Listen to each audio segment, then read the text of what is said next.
Well, it's been a week for dropping bikes, so I've just come into the workshop to see that this bike has for some reason fallen over, and I'm really hoping it's not touching the car.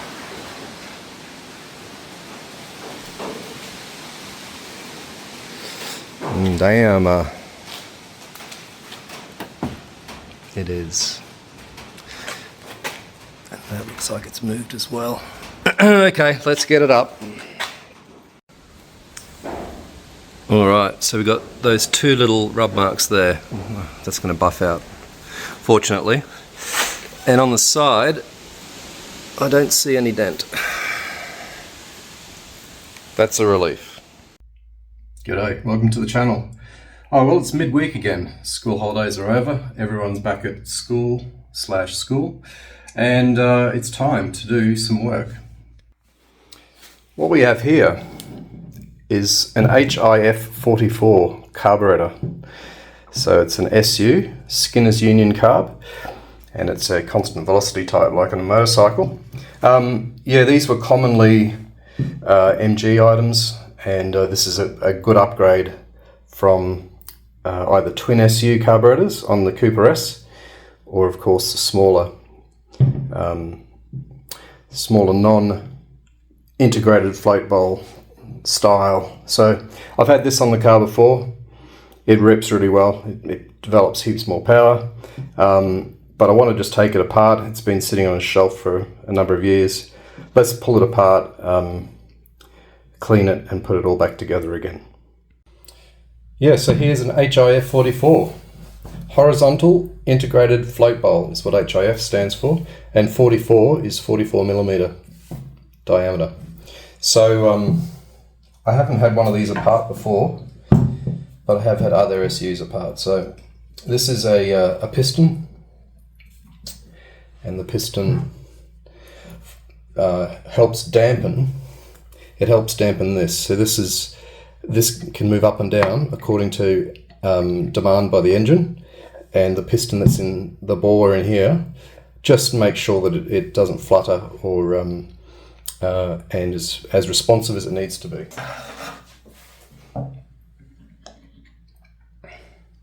And that's the piston there. There's a wee bit of oil in that, as you'd expect.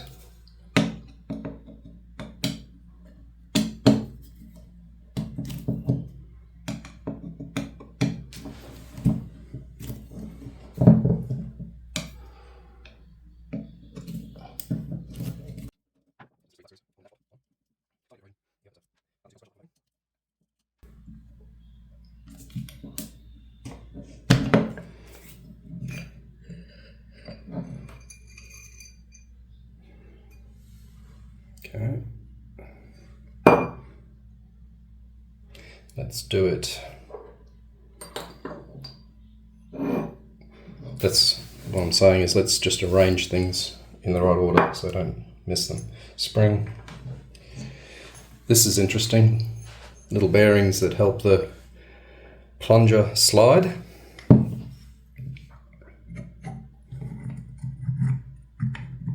Let's take that out. What we'd expect is a needle.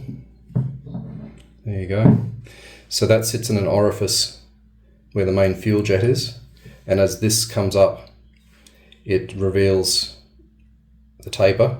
So you'll end up with a tighter taper at the bottom, and that will let more fuel through.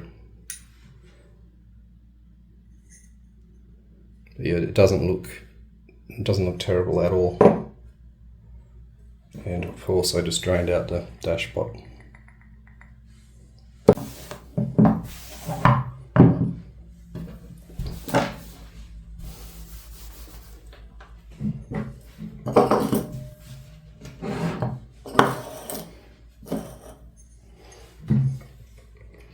Let's get the remaining residue out from here.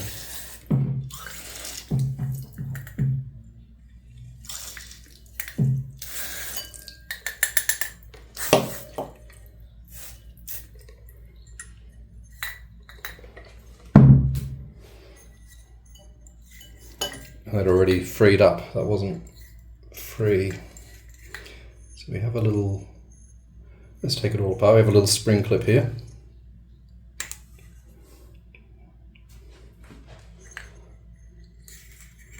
There's our little bearing slider. Try not to push those bearings out. In the bottom, it looks like a badly sized washer shim.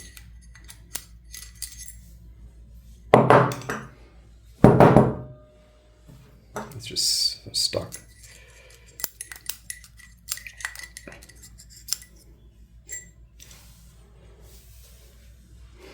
Let's call that a shim. It looks like it'd hold no, not sure whether it's part of a preset amount of opening.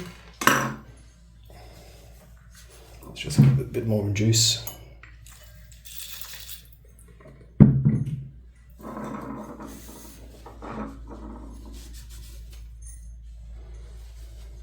I'm not going to take the needle out. There's no real need. I'm not swapping them out. A little bit of witness marks there.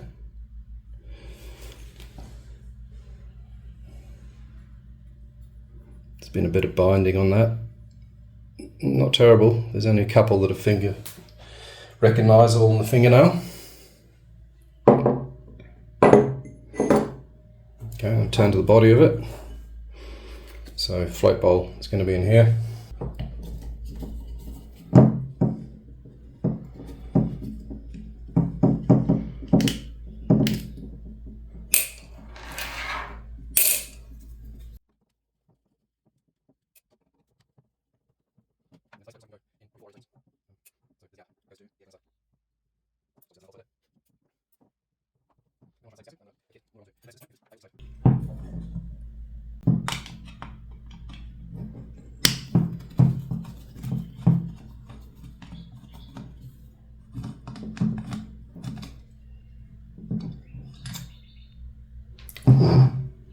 That needs cleaning.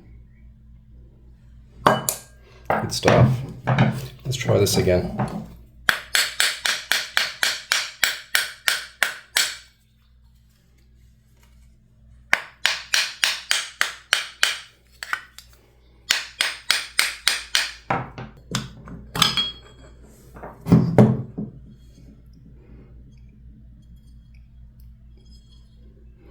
Bottom of the float bowl. Bit of dirt in there.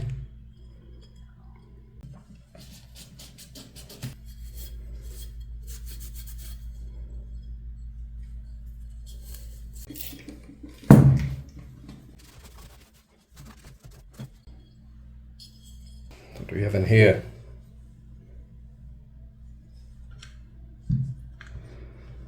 When we pulled this out, that's the hinge for the float. So here's the hinge here, you can see that. So this float should come out.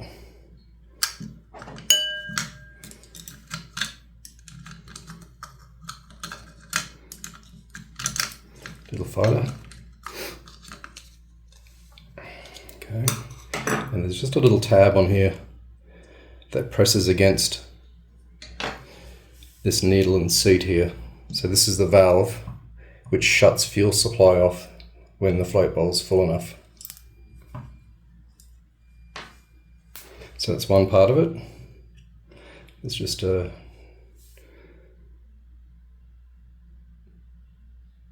and it looks quite reasonable to me.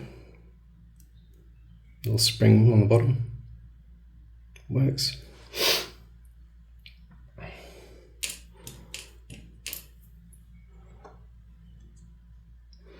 I'll keep that out of the carby cleaner. What else do we have in here? That's the fuel inlet, and this is where the business happens here, with the fuel being drawn up through here, and then emulsified through this emulsifying tube. But the amount of fuel coming through governed by, as I said, the needle Pretty simple.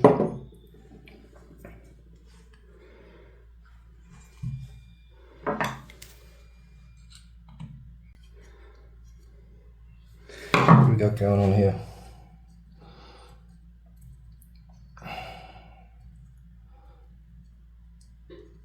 Expecting this to come all out. Okay, stop it vibrating loose.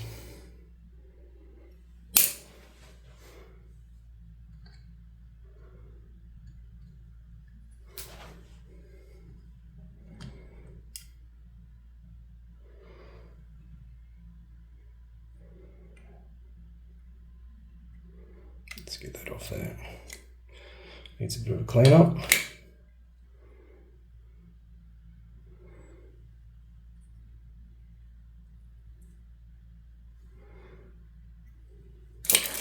Loads of plastic parts in here, so I'm just going to do the bare minimum.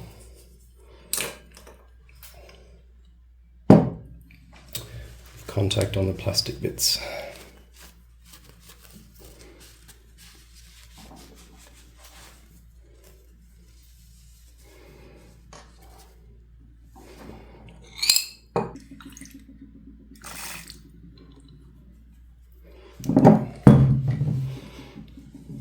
She's clean. Yeah, it was a good runner when I took it off the car, so I'm not terribly concerned. It's not going to be a good runner again. Just look how simple. It's now I'm just going to be cleaning up what's there. I'm not even going to bother taking that off. I'll squirt through some of the galleries. Let's do some cleaning.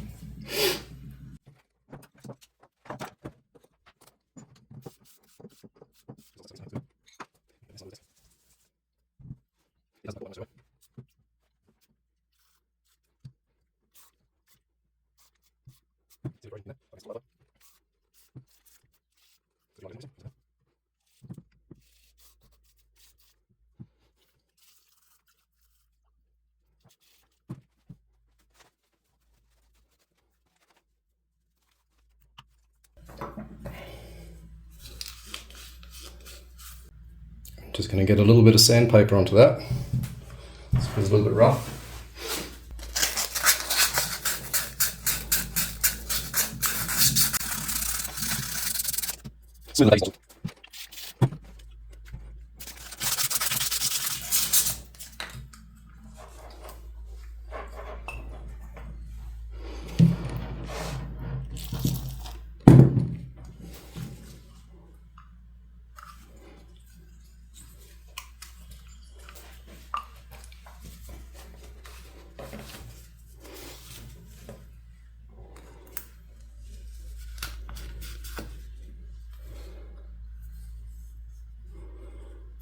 No concerns.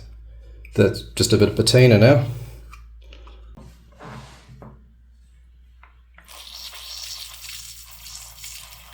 It'll just be a vacuum port, I'd say. And I'd say it is this one or that blanked off one. Not sure, but just a vacuum port.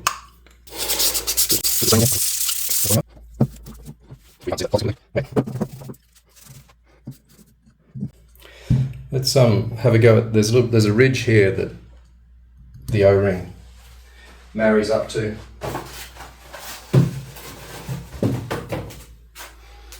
I've just got a bit of quadruple zero steel wool here.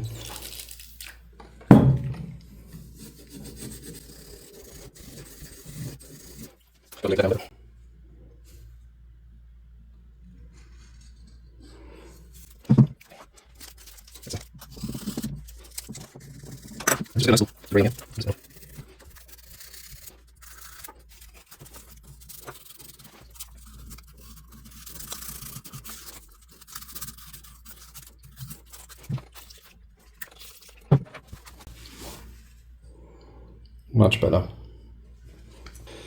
Let's put it back together.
as I haven't adjusted anything or changed any adjustment, what I'm going to do is just make sure it turns off. So where's the fuel line? Here. I'm going to blow through that and raise the float. So if I blow and simultaneously raise that, it should cut off fuel supply.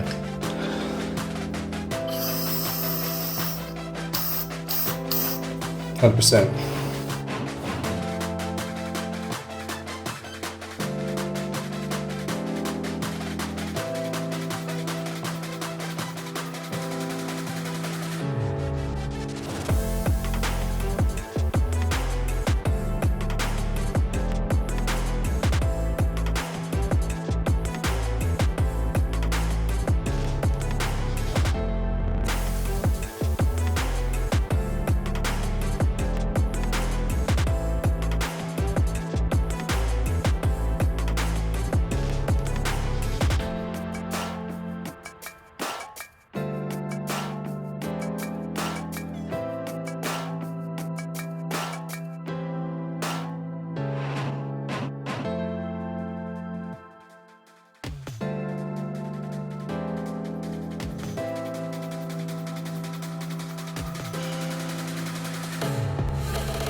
Okay, so we're just going to put enough oil in here, so in the center, down in here,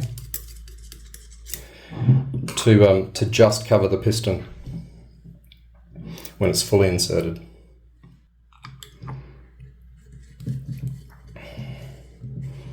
Let's just see what we've done there.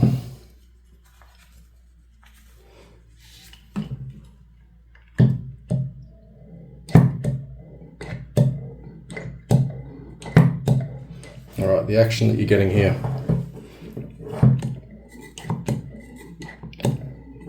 So there's drag dampening as it goes up, so it won't, when you nail the throttle on this side and it exposes this piston to full vacuum, it won't slam it open. It'll go up reasonably quickly but damped. That's the whole idea. You can see there. Feels good. Oh, incidentally, when this is on the vehicle, you can give this a little tickle here. It lifts the piston up.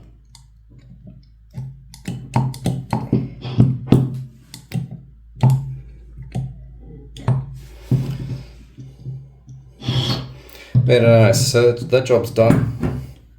I just wanted to showcase a little bit of how it mounts up on the car. So this is the old manifold. So it goes on the car like that.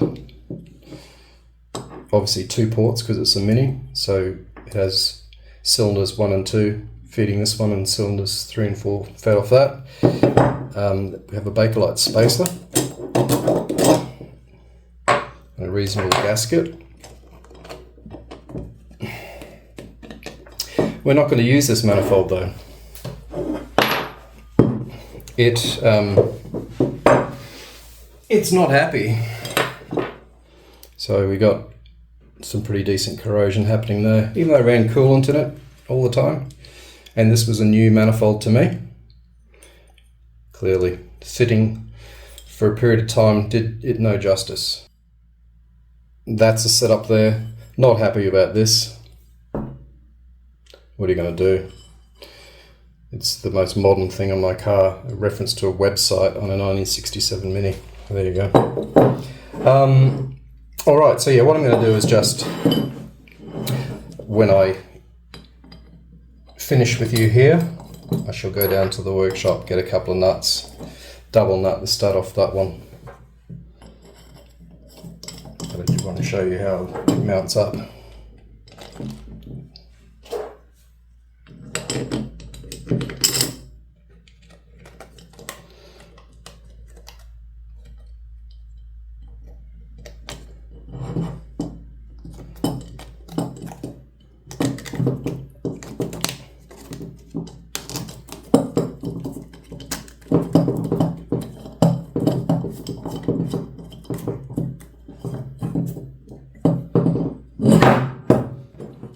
So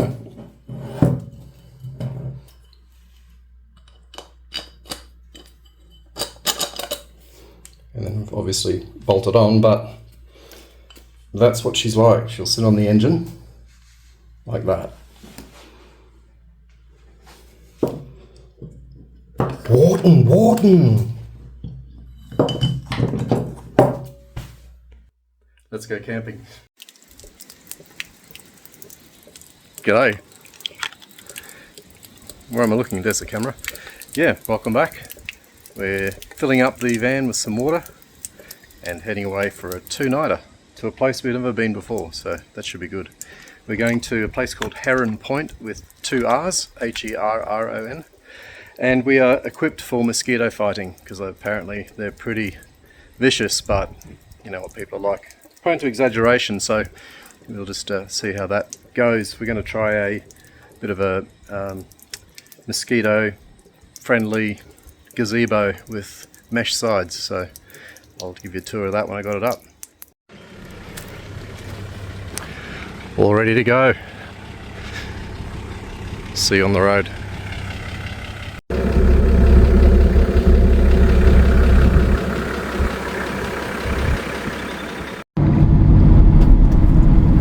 Alright, trundling along Roe Highway, so we've done about 10 k's of Great Northern Highway, about 2 k's of Reed Highway. Now we're on Roe, and we'll then get on to Mitchell Freeway, then Kwinana Freeway, and actually we get straight onto Kwinana, and we'll then be on that for about 45 minutes before we get there. So in total it's about an hour and 40 from here, about 130 kilometers.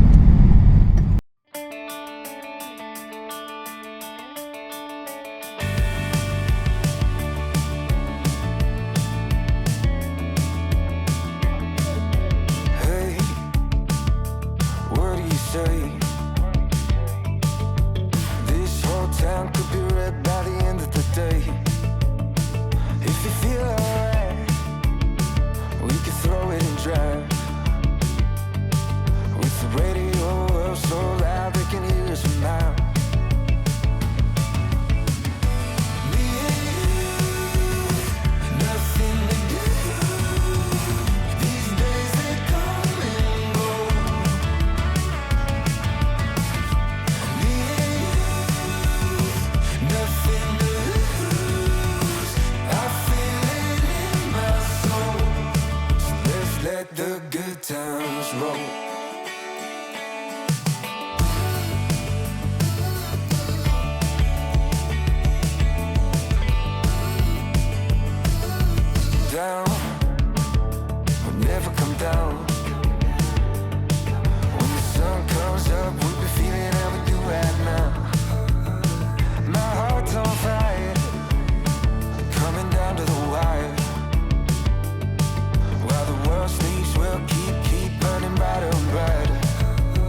Well, we've arrived and set up, and just taking the dog for a little bit of an inlet walk.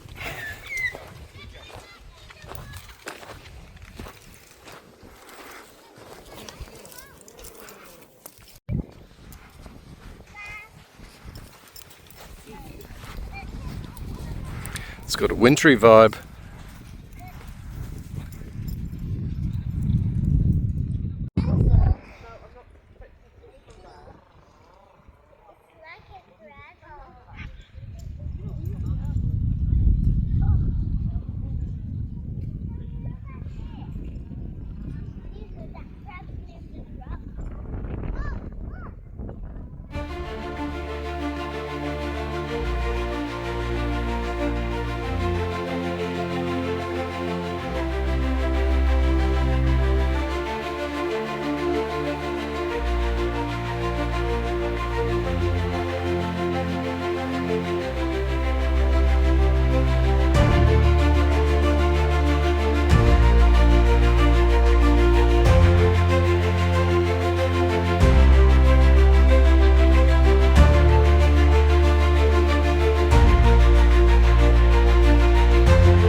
So we're in our mosquito-proof gazebo right now.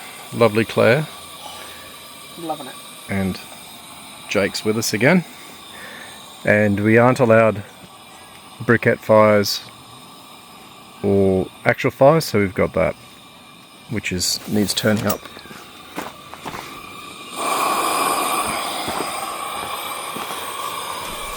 Which is casting a glow, which is nice.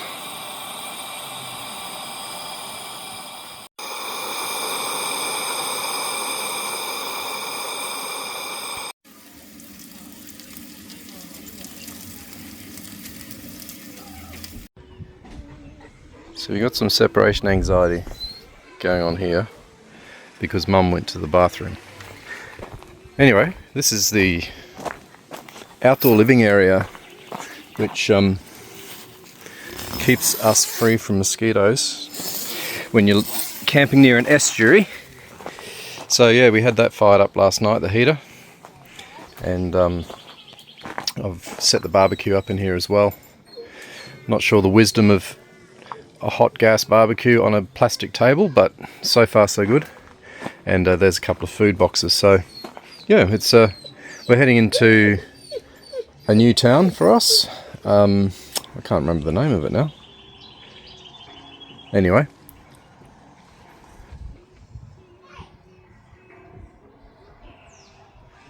we'll get on the road.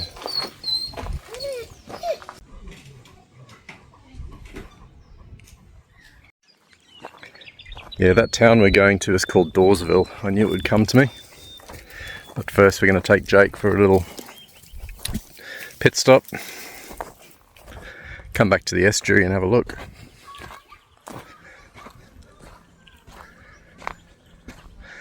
Come here twice at low tide.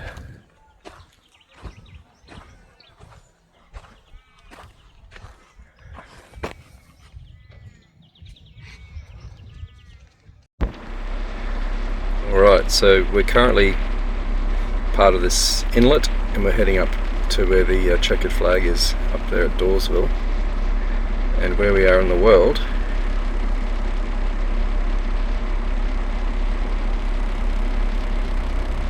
is there.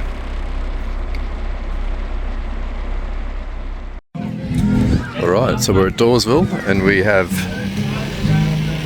gotten our essentials from the IGA and stumbled across this market on the foreshore. So we're going to wander around and have a look. And I see lovely Claire and Jake.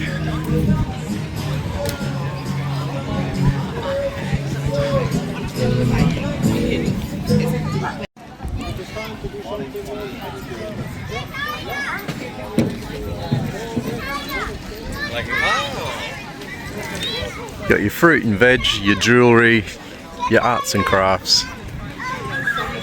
Typical.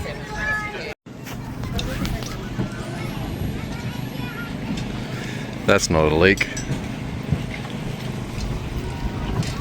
That's a leak.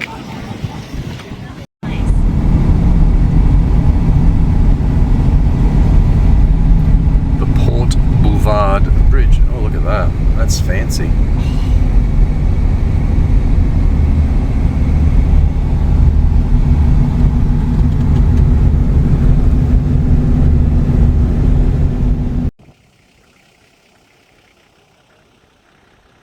Say again?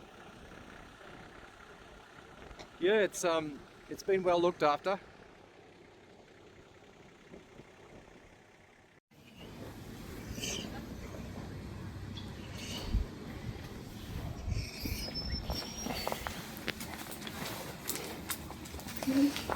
You're annoying me. I know, I understand. You're hungry in your tummy. I understand. Not yet.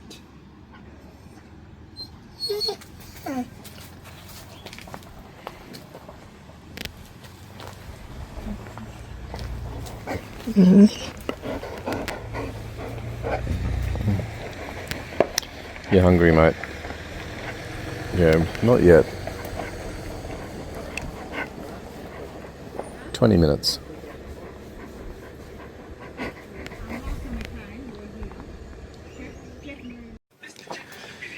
Alright, so tonight's culinary delight.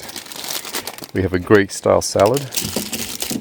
We have halloumi burger patties, burgers, and an array of pickled cauliflower, dill and onion to make sort of a cheeseburger Big Mac style.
Draining the last of the water out of the tanks for our trip home.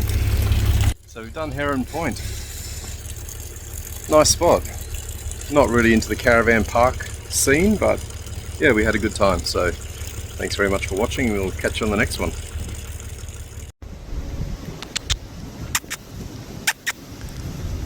Boy and a girl.